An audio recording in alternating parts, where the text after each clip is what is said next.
Let's get started. Hello, everyone. My name is Shilpa Ranganathan. I'm the product lead for information governance. How's your Ignite so far? Need to hear it. Great, awesome.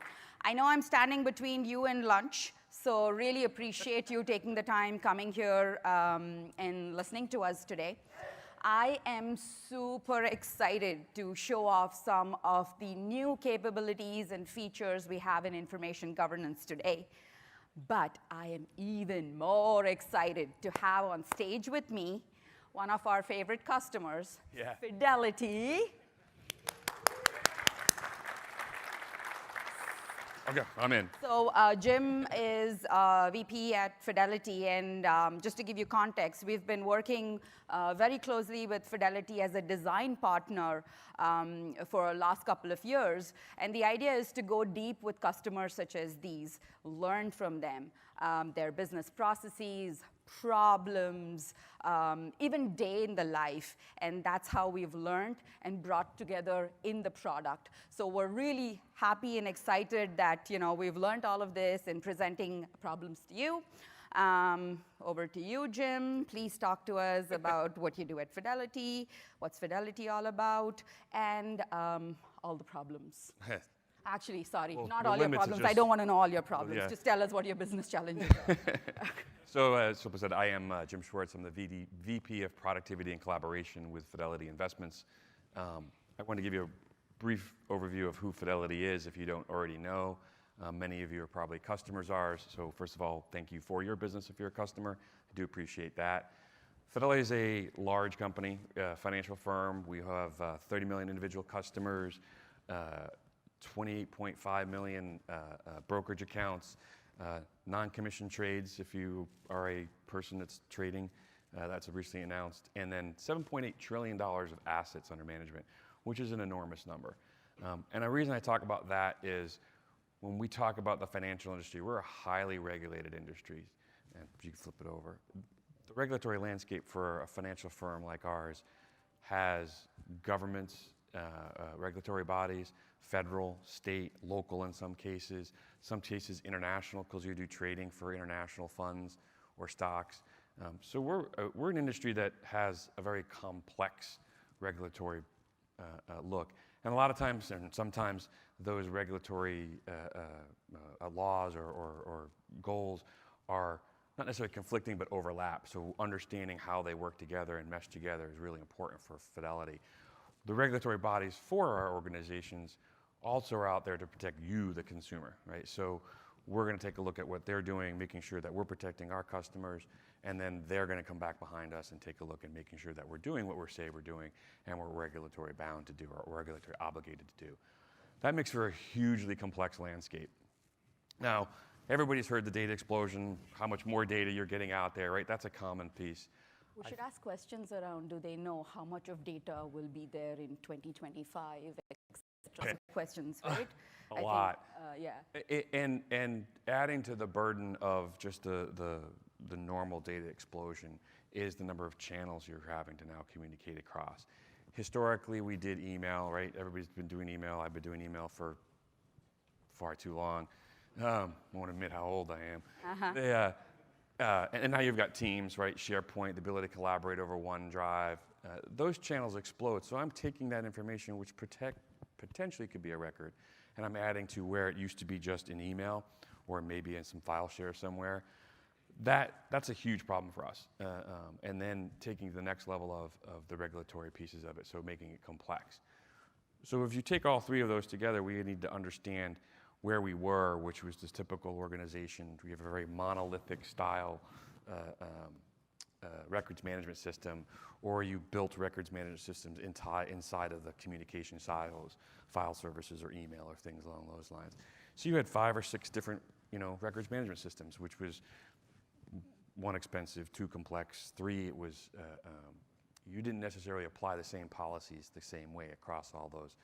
So what we did is said, okay, well, most of our user-controlled records, which are user-controlled documents, Word, PDF, Excel, PowerPoint, that type of information. That includes information coming from our customers we bring in, is now coming through these channels. So if we're going to use these channels for majority of our communications, why not look at SharePoint as a records management system? We've already done some records management pieces of that. We're now, so Fidelity's moved all our mailboxes to the cloud. We are moved most of our SharePoint installation to the cloud. We're working on Teams. A couple things you need to fix. But Yeah, we'll get there. we'll go to, that's a whole other problem stack. But we've moved a lot of our record systems into the SharePoint now. And now the focus is how can we get rid of some of those old legacy monolithic platforms that we have and bring them into SharePoint as well. So it's the consolidation play. Where we've taken a look at it is similar to, if people done IT for years, you got a common service layer. And the common service layer that you used to have was Active Directory, there were security controls, networks, things along those lines. But they worked across all of the different platforms. Well, we want to take records management and make that as part of our common service layer. I can take those record management principles and run it across all those stacks like Teams and Yammer and SharePoint and Outlook or email. All my Exchange friends would kill me if I said Outlook mail. When I've done that particular piece, I bring that common service layer together. That's what we're doing right now. We're trying to bring that into one. Then what we've done a little bit of is the traditional move your data into the SharePoint site, which isn't really user-friendly. Users don't care about records. It's like security. If it's something that's very opaque to them or very difficult to do, they don't want to do records.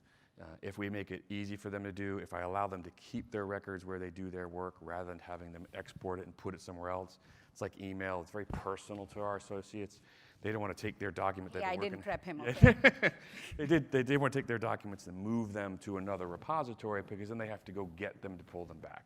That doesn't make any sense for us. So we're working with Microsoft to figure out how do we change that model? How do we allow our associates to do two things? Declare records where they work, not move them to a different location. And how do we educate them at the same time? Make sure that they understand what a record is, sensitivity of content, how do we manage that detail, and let them do that work transparently where they go and not do these old monolithic systems. So with that being said, Shilpa has promised to fix at least my problems in this place. I appreciate you not talking about all of your problems, just your business problems today. We need 2 sessions. And I will do my best here, all right?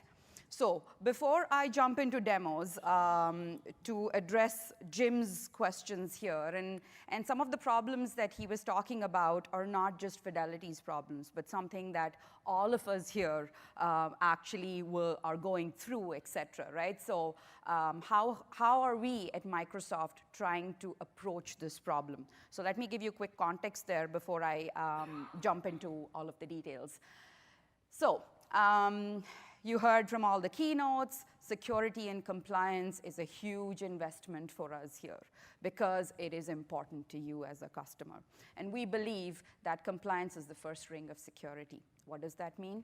If you have the right data hygiene, then if and when you get breached, then the impact is that much more decreased. For example, we had a customer very recently, I think this was in the news, a giant corporate. They typically keep all of their data forever, and this is all of their employee records, et cetera, all of their ex-employee data, all of it.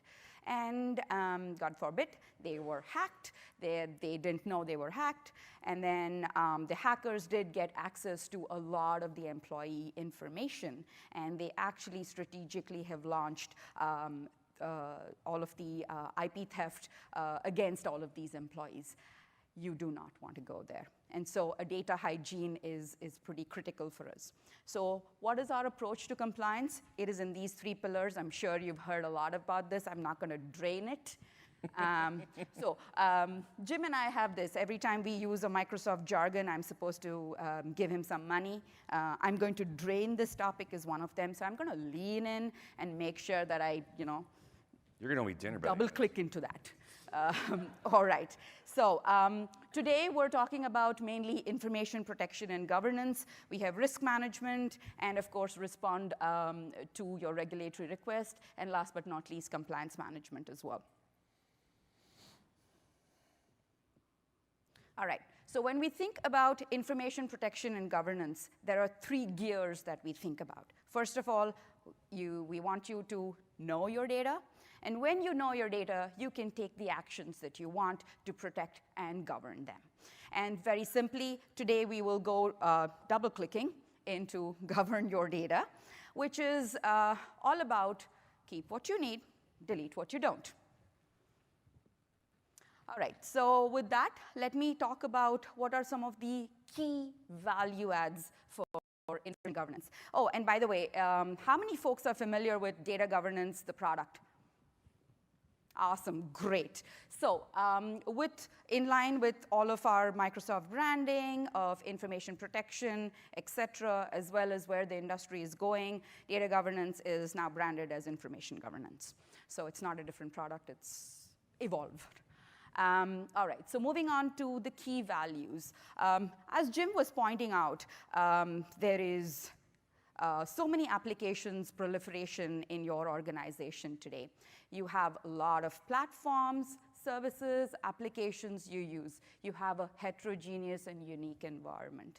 You do not want to be in the business of going into every single application, et cetera, configuring your policies, because that's a nightmare for management, and that's a lot of risk because your policies are not cohesive. Streamlined administration in the Microsoft 365 Center is a single place where you can apply all your policies, so it is less of management nightmare, and it gives you a holistic approach on all of your policies, and I'll demo that in just a minute here. The second one is, of course, we've all heard, data is exploding, regulations are exploding, risk is exploding, anything that can explode is exploding. The only way for you to control all of that is to automate at scale. And I am super happy to announce at Ignite, public preview for automated governance powered by machine learning with trainable classifiers for your unique content. I practiced that all night. Guys, we have ML in the product.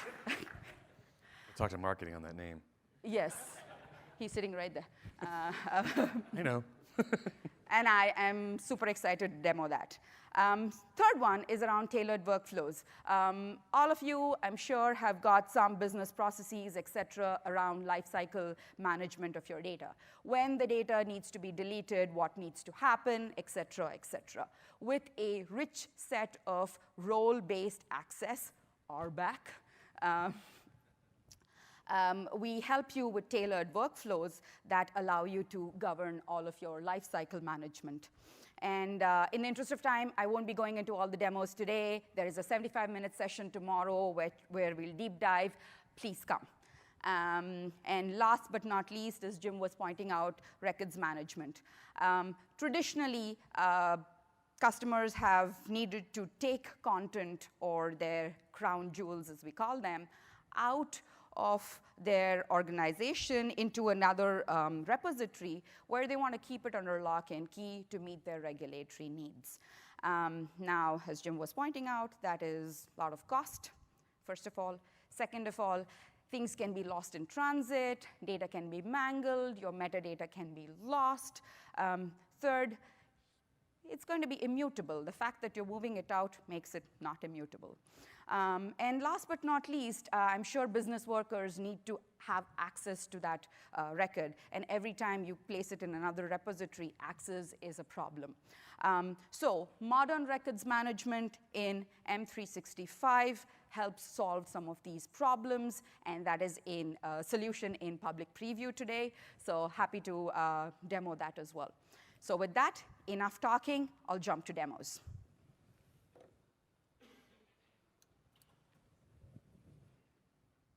All right. Hang on to your seat. All right, so the first demo is around streamlined administration. Like I said, I won't have time to go through everything, but effectively what you're seeing here is the Microsoft 365 Compliance Center.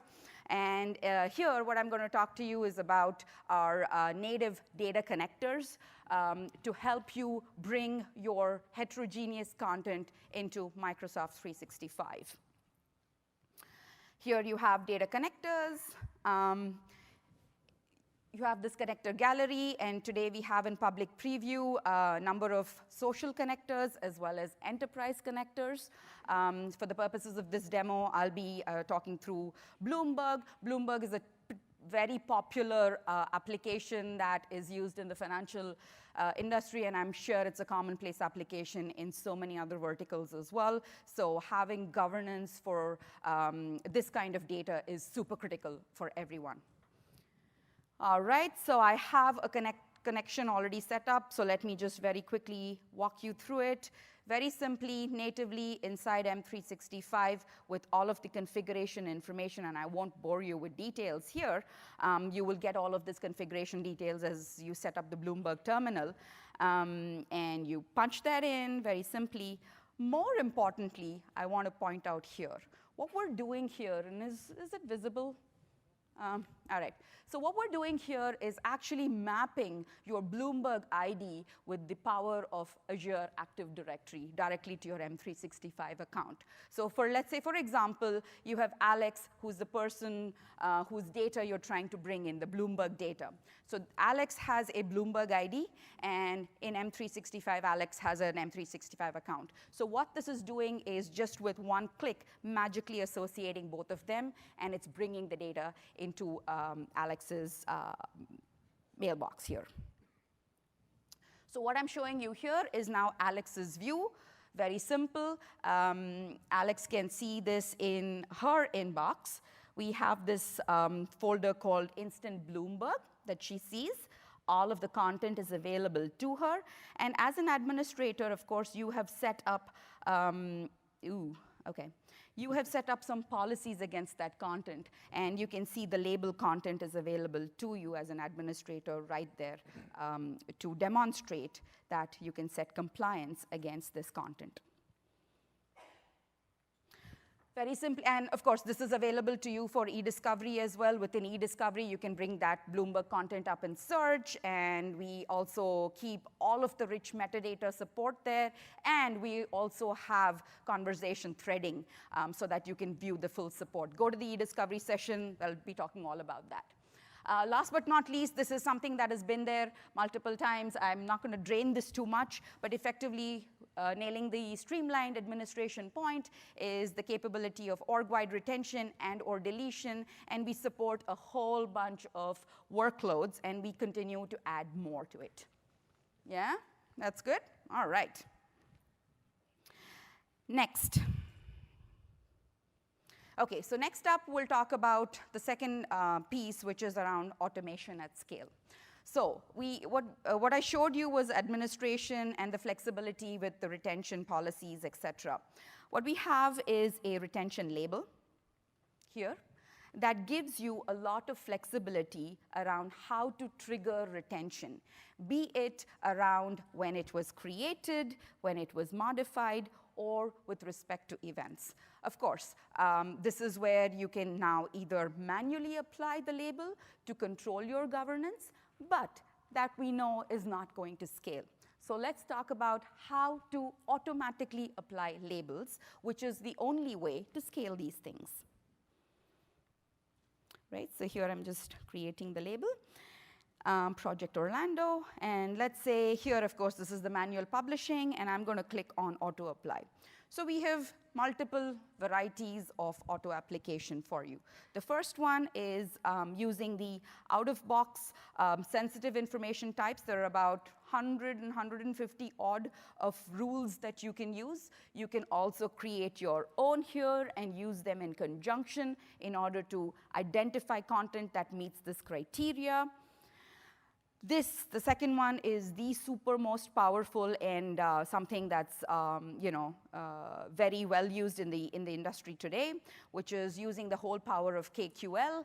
And what we're showing you here is effectively for all the people who do enterprise content management, who've already categorized their content in SharePoint with content types and their different metadata. All you can do is very simply associate retention with the content types and the different metadata and automate your retention without needing to change anything. And last but not least, this is the most interesting one. This is the new kid on the block, our trainable classifiers that are powered with machine learning. So what you have here in the whole labeling flow is our built-in or out-of-box classifiers. These are all machine-learned classifiers that we have. We have about 6 of them that we're in public preview today. For example, resumes, source code, et cetera, you can use to go identify resumes or identify content that has source code, and typically something that you want to do to meet your GDPR needs. So you could choose these to auto-apply, et cetera.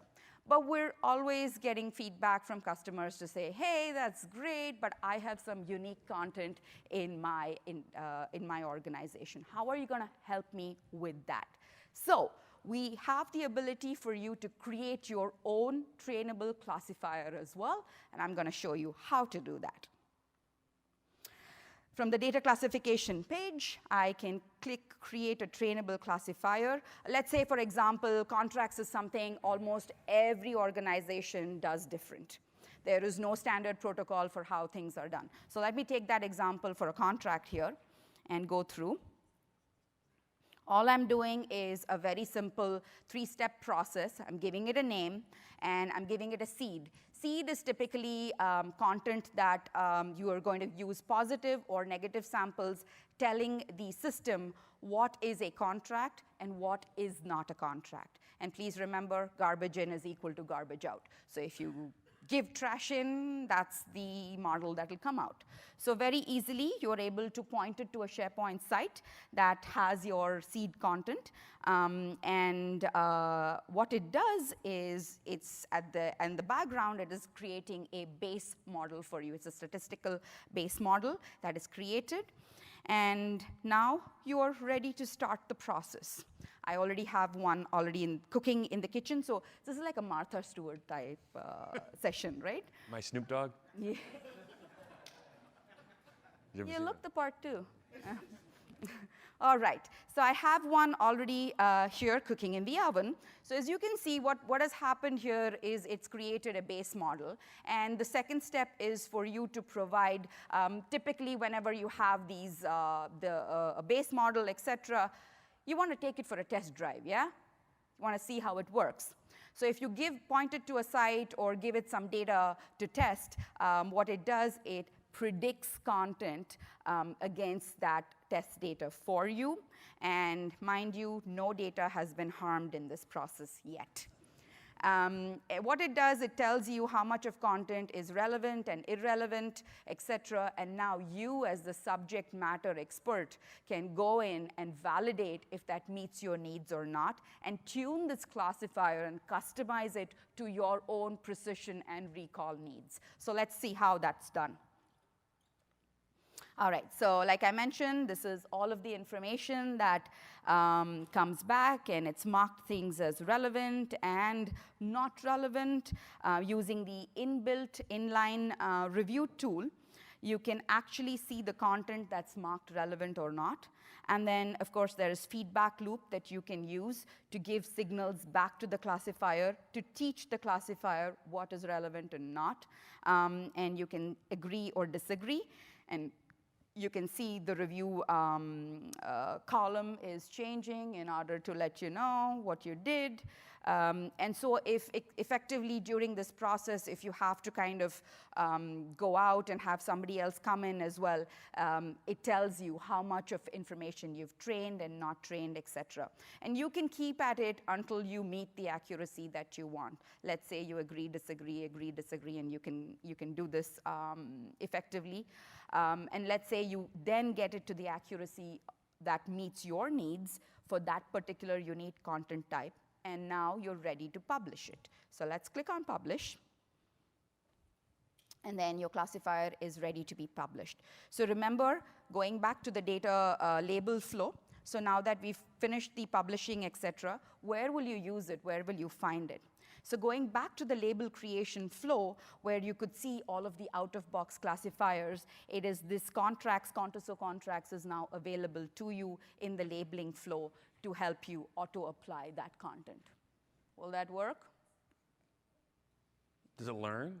It is, if you teach it right. And I can edit and go back and make it learn again if I have. Yes, yes. You can continue to have an iterative process there. Yes, absolutely. So that's pretty much you from an administration side in order to automate and deploy these labels. Now let me quickly show you what happens on the information worker side to bring this home. So I am an information worker. I'm working on this project, Project Orlando. I am told that I have information, content, et cetera, and please park it in this site here. That's typically how it works, right? I don't need to know anything. I'm just going to upload content into this. I have something called contracts notice. I don't know what it is, but I'm just uploading it. Great. So I've done that. Now you can see that once this contract has been parked into the SharePoint site, the ML classifier that was published to this site ran against this site. It validated all the content. It knew that the contracts notice document met that criteria, and here it was able to auto-label it for you. Yeah? So to Jim's point back, you don't want to train your users to go back and do these things, right? So effectively using the power of automation, you just want them to continue doing whatever they need, but the system works for you. So that's the power. All right, I told you I'm going to skip the tailored workflows, which was about disposition, come back to our session tomorrow, and we'll talk through that. In the interest of time, I'm going to walk you through records management next. All right, so in the left nav, you can see this solution called records management. Click on it, you get a beautiful overview of what's going on, et cetera. And so going back to the problem, it was all about, hey, how do you help customers to declare records that are against the content where it was born rather than moving them out of place. So let's quickly talk about how easy it is to onboard onto the system. Of course, you have complex retention schedules in your organization. And very simply, what you can do with the file plan is import all of that into the system. I'm sure typically customers have told us that they keep their retention schedules in a CSV format. So very simply, you can import your CSV format, and just in seconds, what it does, it converts all of the categories in your file plan into labels in the system. And in fact, it puts in all of the metadata as well that you provided with the schema. So now you have a fully onboarded system. Very easily, you take your retention schedule, map it to your labels, you get a full categorization, et cetera. And of course, you can also create net new labels here. So let's talk about that. What we've done here is with file plan descriptors, we've given you some more control over metadata to say, hey, this label is for this department, et cetera, or even integrated it with some of the citations to say, hey, this label is to meet your SOX requirement, et cetera. So you know why these labels, record labels, have been created.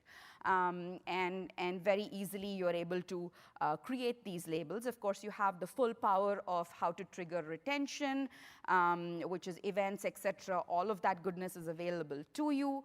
More importantly, here is where you would go to call it a record. What this does is typically when a record label is applied to a content, it deems that content immutable to meet your regulatory needs. So you can say, yes, this is a record label.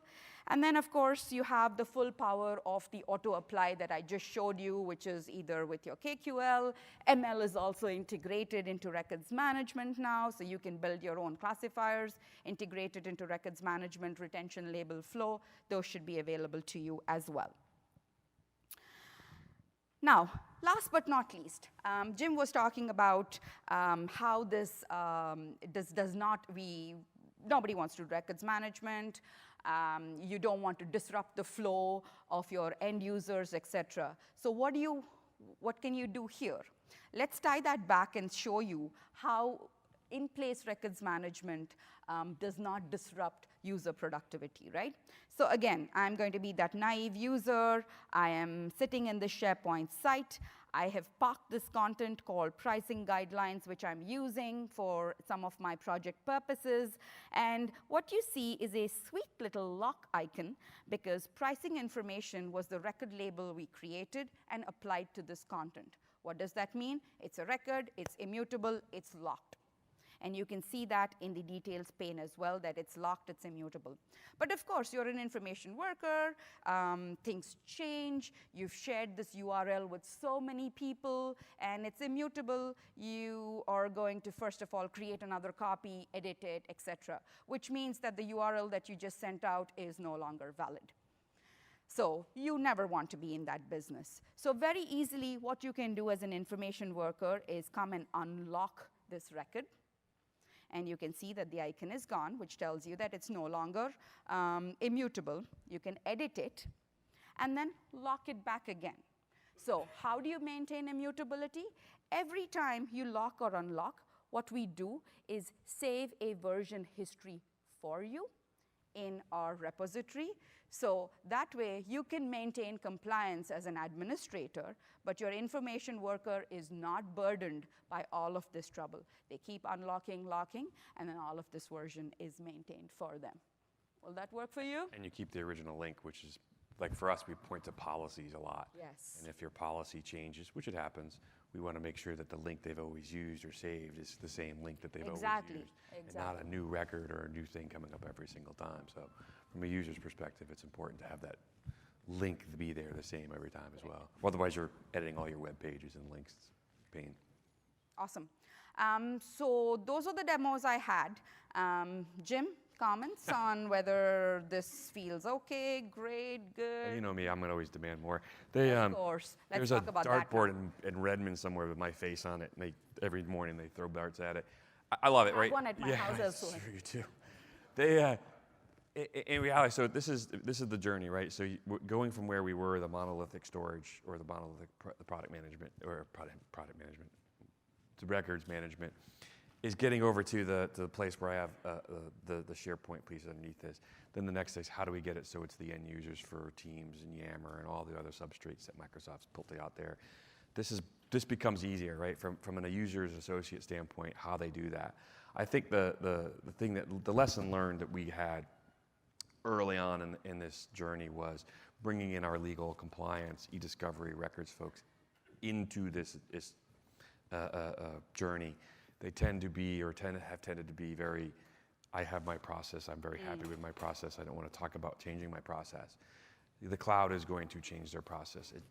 It's the way it is nowadays. We have a lot of folks that are making that adjustment, but if you bring them in early, they think they're on the journey, or they feel that they're on the journey with you instead of you throwing them stuff at them, which is never where you want to be with my legal team. They're not happy when I throw stuff at them.